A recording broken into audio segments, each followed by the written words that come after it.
How's it going, folks? It's Obo, and welcome back to the channel, and welcome to the series premiere of House of the Dragon. And with every new series I start, I always have a larger discussion beforehand just to get out my initial thoughts and expectations about the show. And if that is something that you are not interested in, just simply flip ahead and catch my reaction, because this part would definitely not be for you. If you're just here for the reaction, again, you can do so. Just check it out. It's further in my video.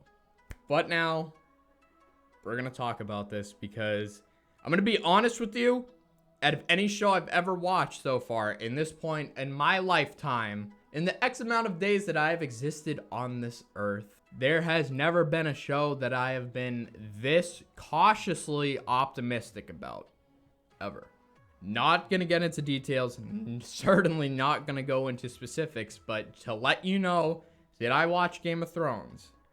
Of course I did. How did I feel about Game of Thrones, you want to know? You want to ask. Well, I'll put this into perspective for you. If you're a longtime fan of my channel, you'll know that these posters are up there for a reason. I just recently put that, but beforehand, that was a Dark Knight Rises poster.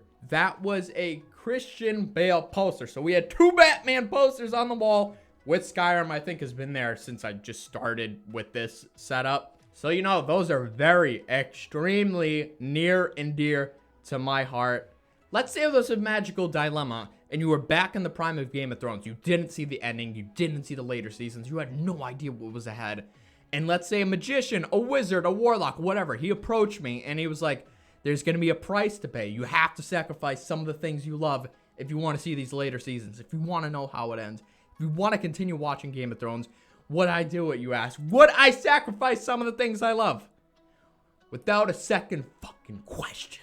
I don't think anything will ever come close, nerd-wise, fandom-wise, to what I felt about Game of Thrones. It was my favorite whatever of all time. It eclipsed everything, man. And I know a lot of people are in the same boat. Oh, dude. Literally, I watched the best seasons on repeat dozens of times. I could recite almost entire episodes for like whole seasons. It was insane. Staying up to watch the sort of after the episode recap on how they made it, cast and reviews, and then of course seeing all the various YouTube channels with their theories and breakdowns. Like I did it every single week, rolling in on a Sunday, on a Monday, on a Tuesday, Wednesday, Thursday, Friday, Saturday, just listening to all these theories and everything that you need to know to get caught up, to really immerse yourself in the world of Westeros. And my family knew how much I loved the damn show. So whenever there was a birthday or Christmas or any sort of event involving giving me gifts, they just get me Game of Thrones related shit. Do you know how many fucking shirts I had that said I drink and I know things? I had it in literally every single color. I could make a rainbow with that shit. I had that shirt in every single color, I kid you not. Along with every house shirt, every single house banner. I had them on the wall. I had the posters. I had the hoodies. I'm not even kidding, I counted like 40 or 50 different merchandise, like clothing apparel. It was insane. I laid it out on my whole floor. It looked like a damn rug. Could have sewed that shit together. It would have been a cool quilt. But alas, I'm not going deep into characters and plot and what happened, but I'm just letting you know how much I love that series. And we all know how that shit ended. Bear with me on this. Let's imagine you're a 30-year-old man and you just got married. Your first 4 years of marriage with your beautiful wife were the best years of your entire life. It was so perfect. It was so damn beautiful. And the most exciting bits happened at the right time. The pacing of your marriage was out of this world. And then the following 2 years, year 5 and 6, you started to notice a subtle change in her. And you couldn't really determine what brought about this change. You noticed she dressed a lot better. She somehow looked even more beautiful. But that smile that she put on wasn't quite hitting well. You could see she was hiding something rotten underneath. But for some reason, you didn't give it a second thought because she just looked so damn good. So you're like, wow, her production value went up a shit ton. I'm not going to question it because she's just so damn mesmerizing to look at. And she somehow even got better looking. Year 7 and 8. But again, you notice something increasingly got more wrong with her at the very same time. Which was once a perfect pacing in your marriage. That beautiful thing has slowly deteriorated into chaos where things are moving way too fast than you're comfortable with. And now all of a sudden your perfect marriage is slipping away as your wife is doing things that you would deem completely out of character and make no sense to the woman you once know. And you ask her, why the fuck are you doing this? Since the beginning of our marriage, all she wanted to do was grow this garden in our backyard, and she was terrible at it. Until one day the flowers finally started to bloom. She was finally arriving at the garden she always wanted. And in a split second of sheer impulse, she burned the damn thing down. And I'm like, what are you doing? You worked so hard to get that. Why are you burning it down? What are you doing? It's almost like your wife had an effect on everyone around her. Every single Sunday, she went to her book club. And tragic and unfortunately, the leader of said group and her brother were on a trip and a building accidentally fell on them. So now there's a vacant spot for that book club. But your wife thought, of course, she was going to land the new leadership position. She's been a member for 15 years. Or at the very least, it could be another one of her friends who have been passionate and dedicated readers for the entirety of their lives and have always loved the book club. They've cherished it, and they've always been a member of the library for as long as they've known. But then one day, a pedestrian came kicking down those damn doors, and they said, I proclaim that I will be the leader of the book club. And the reasoning why this non-reader, this person who's never stepped a foot inside the library, proclaimed that they shall be the new one to take over, the heir to the mantle, is simply because they proclaim that they have the best story, and therefore they should be the leader. And there falls your once beautiful marriage, and you're left to wonder why your wife not only failed herself, but infected everyone around her. I'm sure you get the point, you get the parody. It wasn't a good fucking parody. I don't care. I'm not going into specifics, but there was a lot of shit that I complained about with the final 4 seasons. 5 and 6 were stellar when it came to production and action in the battles. Yes, we know. Hard Home, Battle of the Bastards, and the Winds of Winter were the saving graces of season 5 and 6, and I cannot condone season 7 or 8. Even when season 7 aired, people were still like, oh my god, Game of Thrones, blah, blah, blah. I'm like, why is the season shorter? Why is the pacing atrocious? And why is the dialogue completely unoriginal to the characters? Did not feel authentic at all. And you see the point. This is what happens when I talk about Game of Thrones, because I felt so passionately about it that it still has a spark of anger within me to talk about how miserably it failed. But the saddest thing is it was doomed to fail from the start. And I hate to say it, but kind of the fault lies with George R.R. Martin. And I know you're probably saying, how could you say that? He's the one who wrote the damn books. Well, he didn't think they would catch up to him with releasing The Winds of Winter, and they did. And it just completely fell apart. And we knew they started to stray season 5 and 6 from his original books, because seasons 1 through 4, especially season 1, were pretty much a 1-for-1 fucking copy of what he had to do. It's easy to plagiarize someone and just slightly change their homework so it doesn't look like you have the same answers, but you pretty much did. Everyone praised D&D because they just copied his work 1-for-1 pretty much, with the slightest changes, or the changes that they made that were sort of inventive of their own creation were because the foundation was laid out so flawlessly that there's no way you could mess up building upwards upon this beautiful fucking foundation, okay? Now, I'm not gonna go into this anymore. If you want to talk about it in the comments, feel free to. I will respond, but very touchy subject for me. Even all these years later, it's ridiculous. It's ridiculous. And yes, I know some of the things I sort of spoke about in my parody were things that he said he wanted the ending to be. I'm like, sure. How we get there doesn't make sense, and again, it just has a lot to do with the pacing and the writing, because it's just dialogue did not feel like the characters speaking anymore. It's like they're completely different people. And it's super unfortunate the Winds of Winter and the Dream of Spring weren't concluded, because imagine if they were.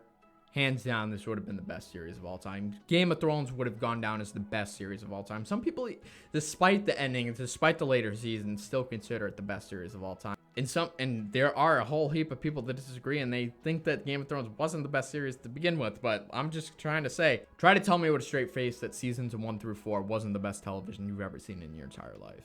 So just imagine if we had that level of consistency throughout the entirety of the show.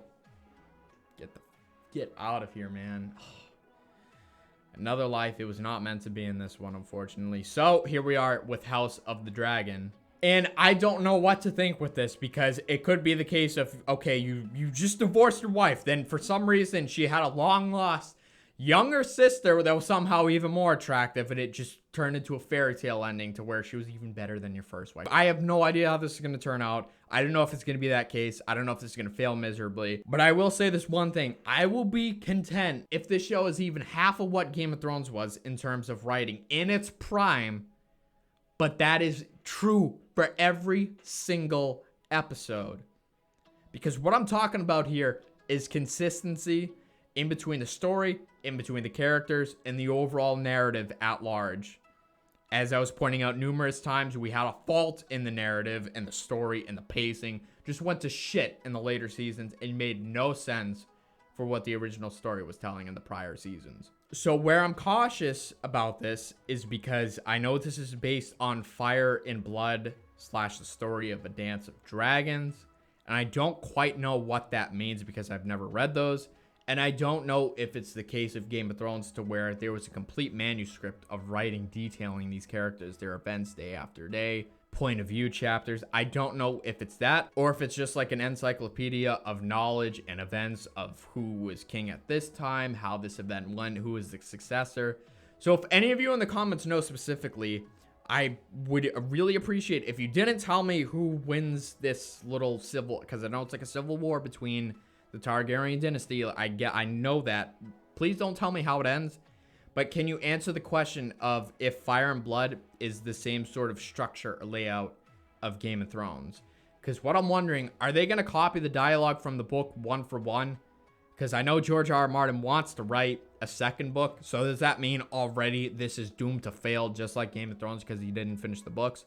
Or is it, as I said, to where it just labels events and they're making up the in-between? Because I'd be more fine with that, because then at least we have the plot points, and then the writers will have consistency throughout the seasons because they have been writing it from the very start instead of plagiarizing somebody else's work. So if you could answer that, I would so appreciate that. I highly doubt anyone has watched this far into the video, but again, I would just really appreciate it if somebody could answer that for me. Oh boy, that was such a mouthful, but anyway, I think I'm going to get the series started. Again, super cautiously optimistic. I have not seen all the trailers. I've only seen the first two, and I watched them like once or twice. I know the dude from Morbius, which is a movie I have not seen. I think his name is Matt Smith, is playing Daemon Targaryen, and that's pretty much the only casting I know. I don't know anyone else who's in here. Besides, what's her face? Olivia Cook? The girl from Ready Player One, I think that's her first name. I know she's from that movie. And those are pretty much the only two castings that I can like recognize as actors, even though I've only seen her one movie and I know that dude was in Morbius. So virtually know nothing characters wise. I know this is a prequel. Height of the Targaryen dynasty. It's going to be like a civil war of who's successor to the throne or something like that, I think. And yeah, we're going to get this started again. Super cautiously optimistic. I was going to do it last night, make a video, because I'm watching this on Monday. I should have watched this on Sunday when it releases at 9 o'clock, because that's beautiful. Because usually these damn shows in my time zone release at 3 in the morning, 3 a.m. Eastern time, but HBO always does 9 p.m. And I love them for it because Disney Plus releases at 3 in the goddamn morning. But I didn't get back till midnight last night, and I was tired. And I was in no state to watch a show. I know it was Sunday, but it was still the weekend, so we're watching this the next day. And again, I heard George R. R. Martin is somewhat involved in this, much more than the later seasons of Game of Thrones, he said, apparently, to where they sort of like disregarded him completely. And I hope he stays involved, and I hope, as I mentioned, that it's just more so his books were the layout of plot points, but the dialogue is not copied. It's just completely original. So we have the consistency, and it feels authentic to the characters throughout the entirety of the show, which I think is going to be relatively short, 3 to 5 seasons, I think they said. So hoping for the best, expecting the worst. We shall see. And also, I kind of forgot my HBO password, so I have to check my phone. And one more thing before we begin, because I'm just going to go get my phone right now, is I'm not as immersed into the world of Westeros as I once was. So it's going to take me a little bit to get back into the swing of things, as Alfred would say, so to speak. The Prince Viserys Targaryen be made Prince of Dragonstone. Lords instead chose Viserys. My father. I think they kept the same composer because the music feels a lot like Game of Thrones, which was always outstanding despite everything that happened. The only thing that could tear down the House of the Dragon was itself. I knew she was going to say that. So they had Harrenhal.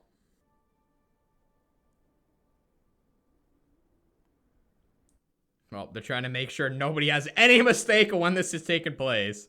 Also, I think I forgot to mention it. The showrunners Miguel butcher the name Sapoch and Nick. I know he did, like, for example, Hard Home, Battle of the Bastards, so he did some pretty fucking good episodes.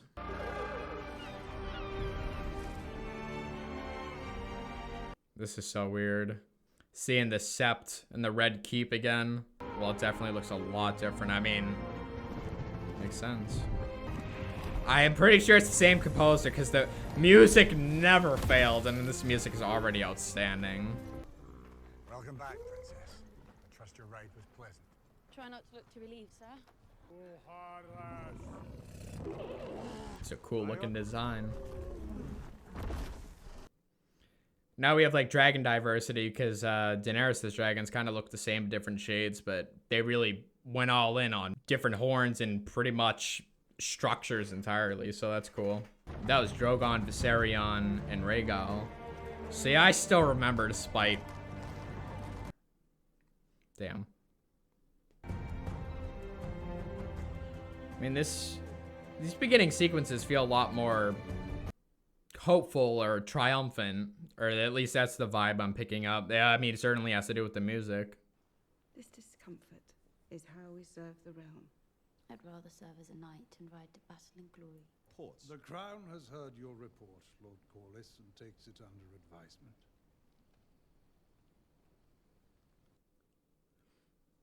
He looks familiar. Is that Dr. Connors? Isa.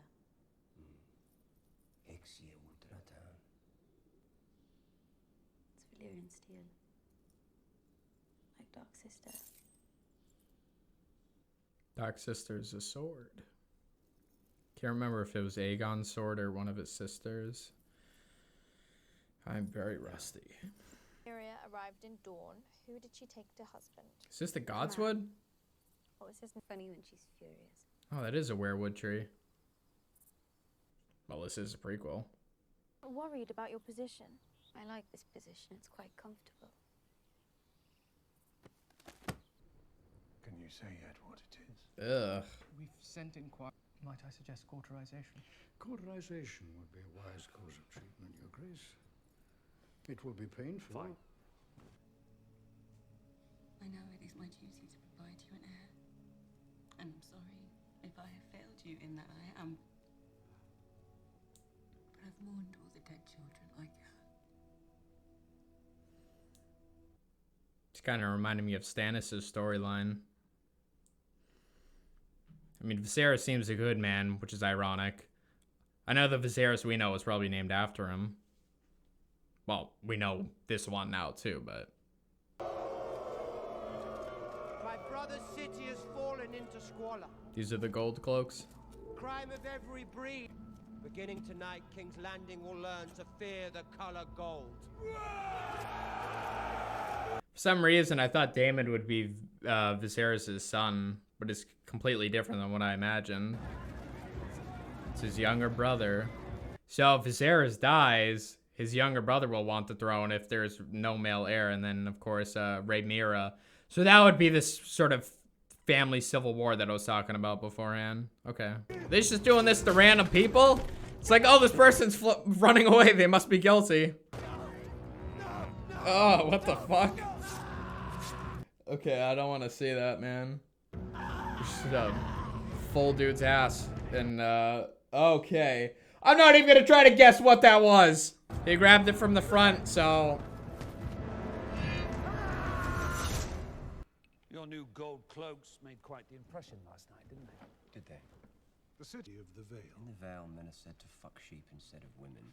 I can assure you, the sheep are prettier. Dear me. You made a vow before... Oh, Jesus, man.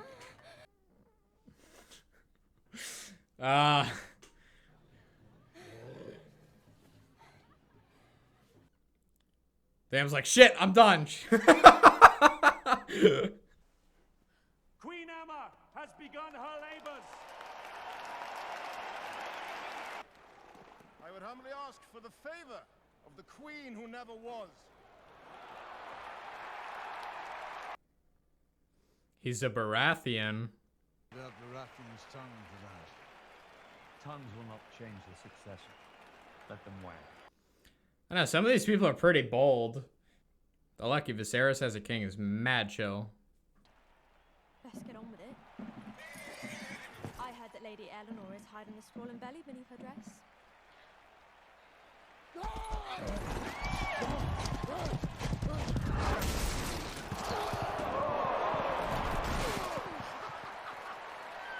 Oh, that's karma. Even the drums have the Targaryen sigil. Is he actually going to be good at fighting, though? That's what I'm wondering. Saw this fancy armor just for show.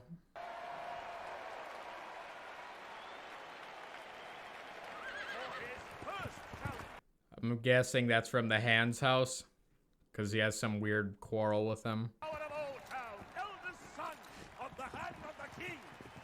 Yep, as I just said. This reminds me a lot of Ned's tournament when he became Hand and Robert had it for him. Cool parallel. I mean, it's tradition.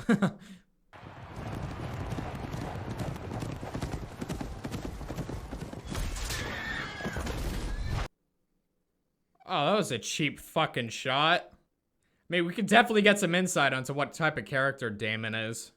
James, Lady Allison, having your favor would all but assure it.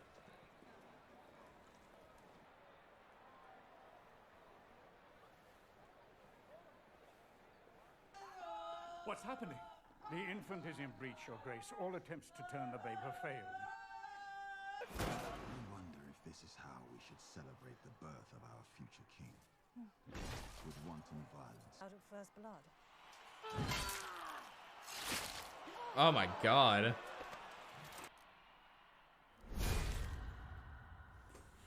Jesus. Ah, looks so real. They're a lot more lenient with this violence. Well, at least the knights. The knights in the future are much more full of order and purpose. Here, they're just like fucking barbarians. To sacrifice one, or to lose them both. Or to the citadel, which involves cutting directly into the womb to free the infant. But the result is... You can save the child.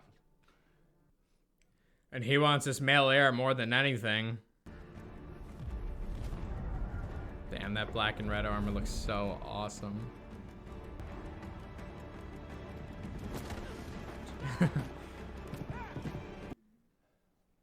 to bring the babe out now.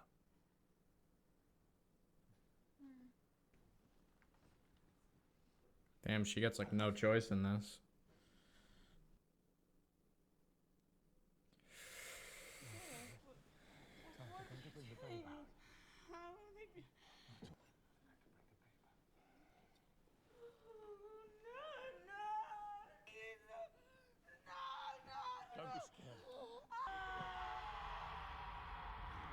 Any type of surgery, I can't watch. I can watch somebody kill another person with an axe, but I can't watch surgery. It's the weirdest thing. Especially that, because it's just so raw.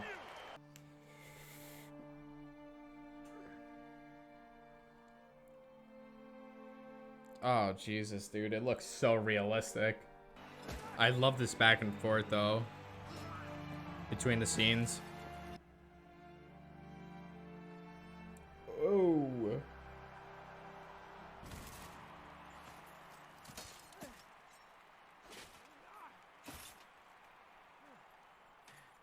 Yield. You have a son. It's a boy.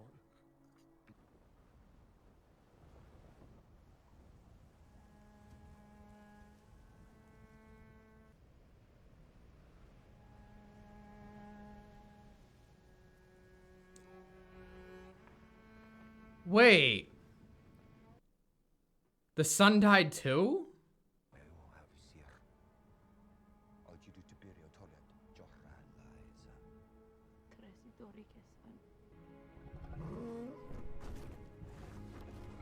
Cool. Dragon funeral pyre. So it really is going to be between Daemon and Rhaenyra. Okay. Shit. Hopefully nothing happens to the king.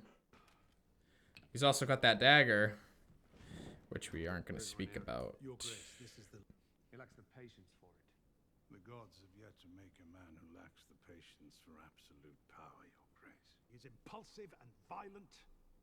It is the duty of this council to protect the king and the realm from him. Support for Daemon. If we cannot agree on an heir, then how can we My expect wife the realm and son are dead! I will not sit here and suffer crows that come to feast on their corpses! I thought you might go to him, offer him comfort. In his chambers.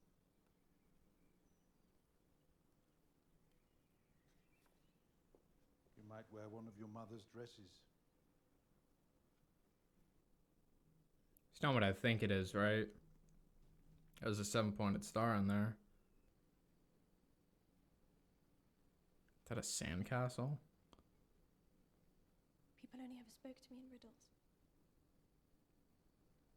All I wanted was for someone to say that they were sorry for what happened to me.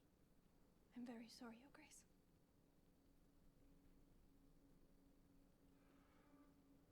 In line for the throne. But dream and pray as they all might. This guy's like, do I pull out?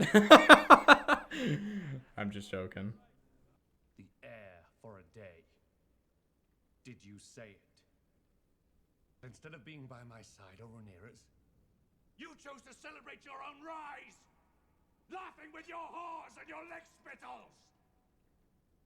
To inherit nothing he doesn't seize for himself. Otto Hightower is a more honorable man than you could ever be. He doesn't protect you. I would. From what? Yourself.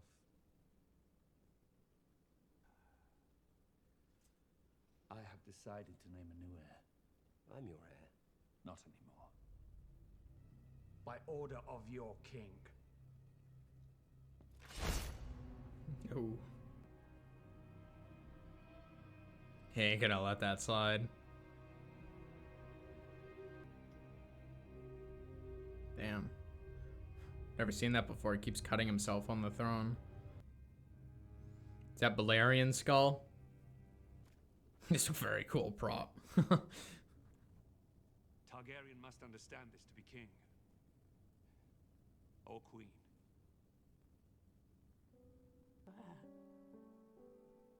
Daemon was not made to wear the crown. But I believe that you were. Dragon's saddle is one thing, but the Iron Throne is the most dangerous seat in the realm. Damn, look at his dragon. Give me your hand. Suits him. Capture. But ambition alone is not what drove him to conquest. It was a dream.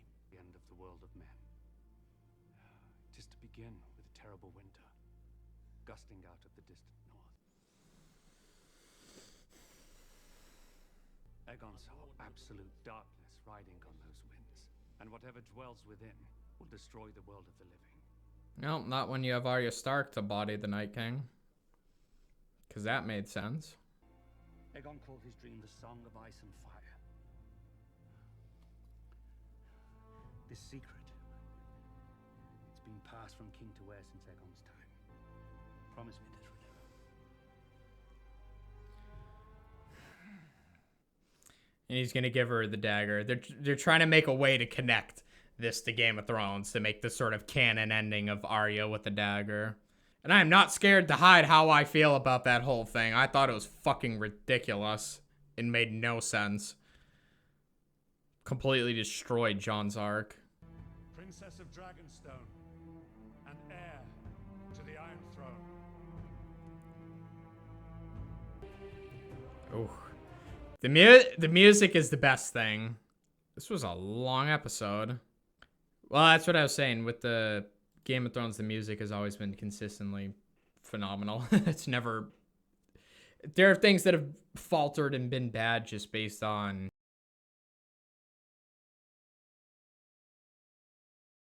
the writing, for one. The characterization, the plot, and we can go on and on, but nah. The only things that increased were production, CGI, but music consistently has always been good. And I think, as I said a few times, the composer is the same. So it's still just like, wow, so good.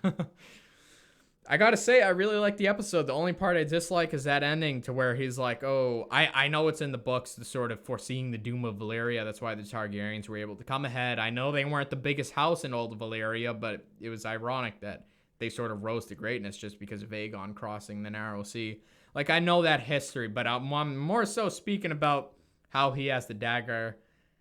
And it's just, they are somewhat trying to connect to that disgusting canon ending of how Winterfell at Winterfell, with just Arya subverting everyone's expectations, because D&D were like, Jon has been the hero of the entire story for so long and it just didn't feel right to us in this moment, so we made Arya out of nowhere so you could be like, oh my god. I'm sorry, I'm not shitting on Arya. I love her. I liked her ending of her trying to find what's west of Westeros.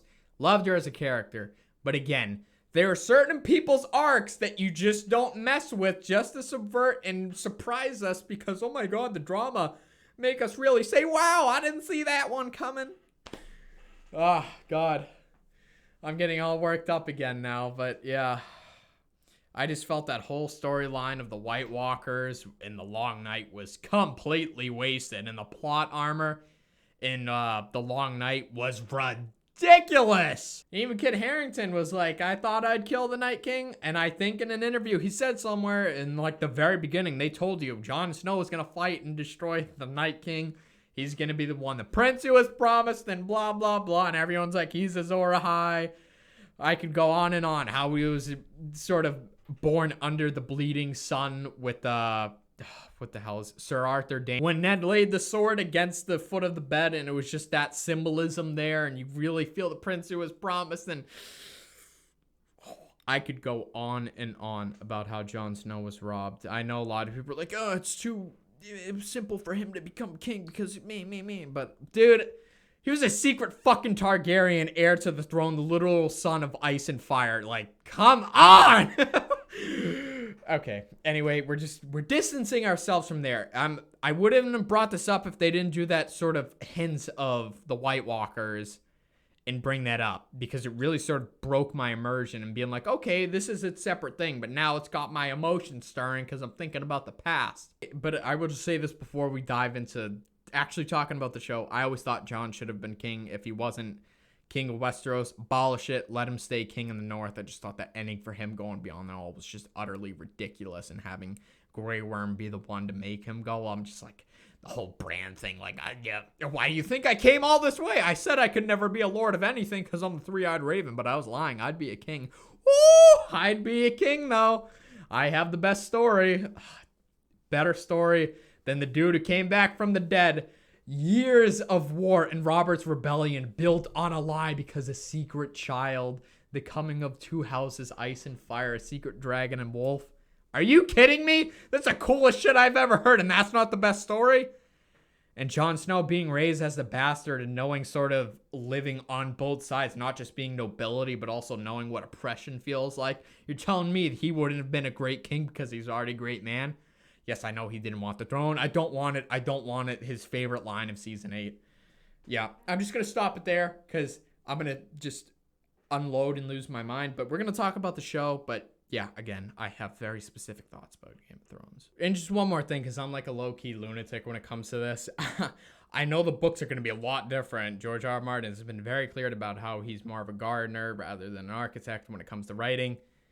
But they didn't really listen to him in the later seasons. So I understand that the White Walker storyline is going to be vastly different in the books if he ever releases them. And I haven't really spoken about how I feel about that. I do think he'll release Winds of Winter. I think he will never release Dream of Spring. I'm willing to put money on that, but I think he will release Winds of Winter. Not Dream of Spring, though. And I know the Night King doesn't exist in the books. It's just the White Walkers, or I think I forget the name. It's like the ones, the others, or the other ones, the others, something like that. But I don't imagine Arya to be the one to sort of just, you know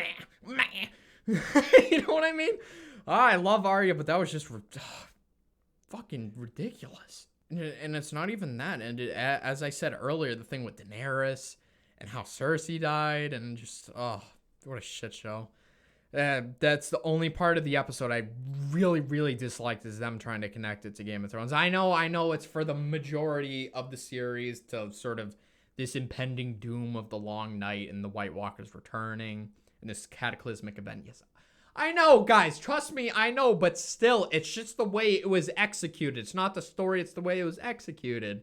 And until we get the books, until we know how it was really supposed to go, we're stuck with this shitty fanfic. And I can't help but just be like, ah. Oh, that's the beauty of having your own different headcanon, because my events of how Game of Thrones should have ended and how I wanted it to end are vastly different than what I saw. And especially with the way Jon just became a backseat character when he is this prophetic character who should be in the forefront. But once more, we'll talk about that sometime else. Here we have House of the Dragon.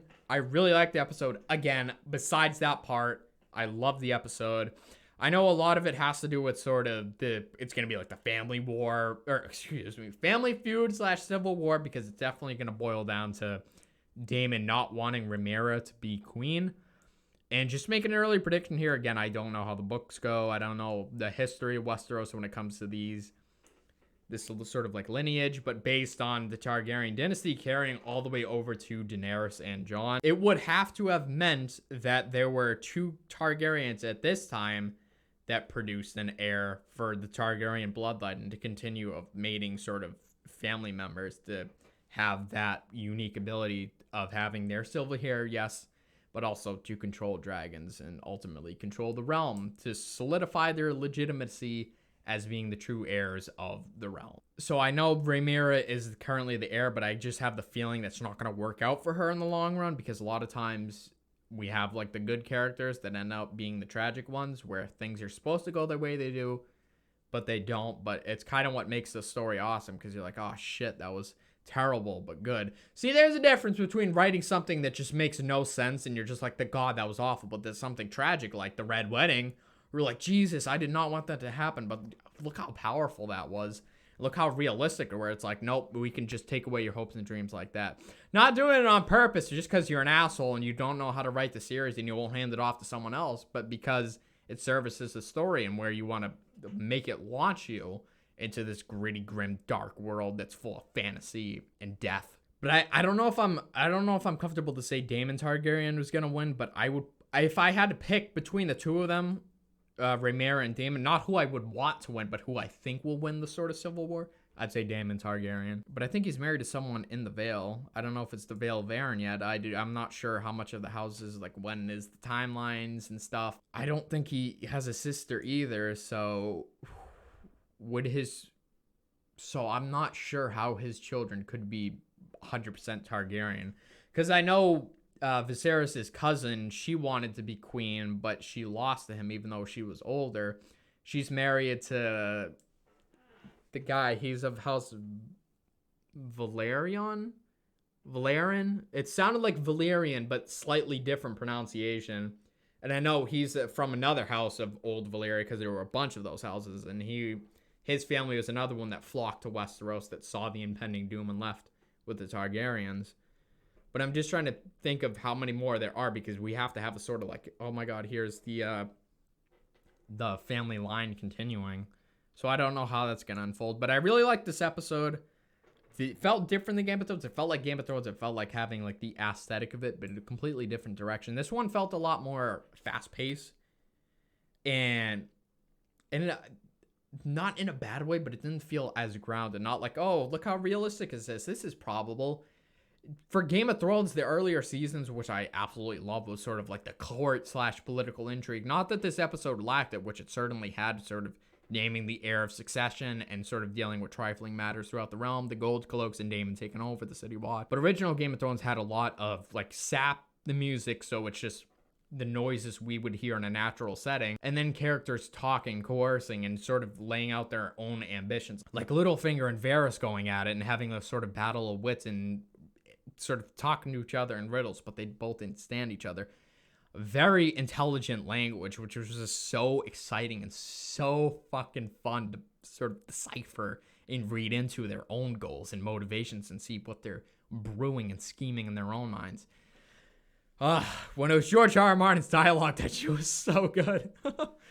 But I know he had some hand in this, and this had great dialogue as well. Definitely not at the Game of Thrones level, mind you. But I said as long as we have this consistency of, hey, this writing and this character's dialogue makes sense. Like, let's say I pluck this character and they go through this journey, they'll be at this point of their life and they will act out in this way. Like, it feels organic to them. It's not like, oh, we need to close off this storyline, so you're crazy now. You're an idiot. You were once a genius, Tyrion, but now you're a fucking idiot for this season. I hope it's like, hey, no. These are the characters we know. Like, they didn't lose what makes them them. So I like this first episode, and I'm kind of like, shit, I want to know what happens now. I'm into it. I want to see where this goes. And especially now, because this laid the foundation of the conflict, which is definitely impending. I don't know what the deal with Viserys is, because I'm like, is he going to die for this feud to go on? I know he was cut in the back, but that appeared to be just from the Iron Throne cutting him. So I don't know if he's going to be like poisoned. As he said, you think Daemon would kill me when he's talking on the small council. So there's a lot of questions to be answered, but I did really like this episode. I would say it was very much trying to make you feel like it was Game of Thrones, with the lot of banging between it when he was in the brothel. There was a lot going on there, a lot of violence, which I'm totally okay with. With Game of Thrones, I know it sort of sets the scene, but I don't care about seeing two people going at it on each other. But I for some people it sets the mood. I'm like, okay, that's fine. But for me, like, I don't care. I don't need to see it, but I'm just like, whatever. It's part of the story. It's what people do. But I definitely felt like they tried to jump right into it. So you're like, oh yeah, this is Westeros. This is the place that I know. And that scene with the queen giving birth was very raw. As I said, like, very realistic. They did that very good, even though I couldn't look, because I'm a bit squeamish when it comes to like surgery and things. It's, as I said, it's ironic, like violence, like somebody getting their head cut off in battle and stuff, and you're like, oh yeah, gore. I'm like, I'm fine with that. But when it comes to people like, okay, we're gonna have to remove this organ from you, I'm like, I don't want to watch. And especially with that, because of the stakes, like, that's a mother trying to give birth and there being a problem, and then him having to choose between his wife and his heir, and she just gets no say in the matter whatsoever.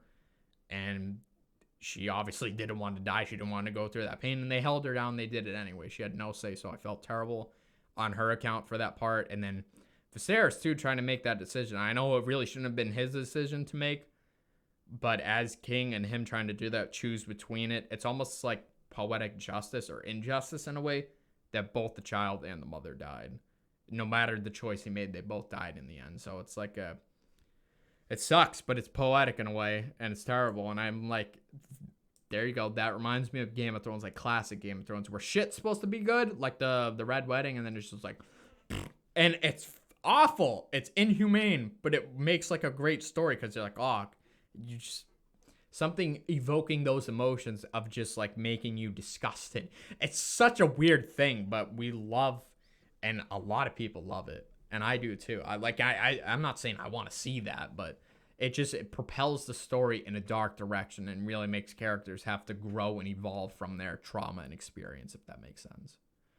So yeah, very solid start. I'm very intrigued. I know this is going to release once a week, which I love. I know Netflix does, here's the entire season, which I have not, how to word this. I've been very forward about how I don't like that approach. I love when it's once a week and we build up to it and we talk about it. It's not just like, oh, here's the season, now talk about it and never mention it again because it just passed in the wind. Nope, once a week and we continually build up to the climax. I love that formula. So I'm excited for the future of this and whatever happens. So yeah, hope you guys enjoyed this. Let me know what you think. Again, if you're a Game of Thrones fan, and I just unloaded this episode, I apologize, but I feel like you'd be in the same boat with me. And I also really like this episode, so there's a lot of things to be excited about. Again, very cautiously optimistic. It's just one episode out of the pile, so we don't know if this is going to falter or what's going to go wrong. So we'll just have to wait and see on that. But I'll catch you folks in my next two reactions, which cap off Season 1 of Daredevil. Those are coming this week, so if you guys are looking forward to that. And until then, catch you folks in those reactions.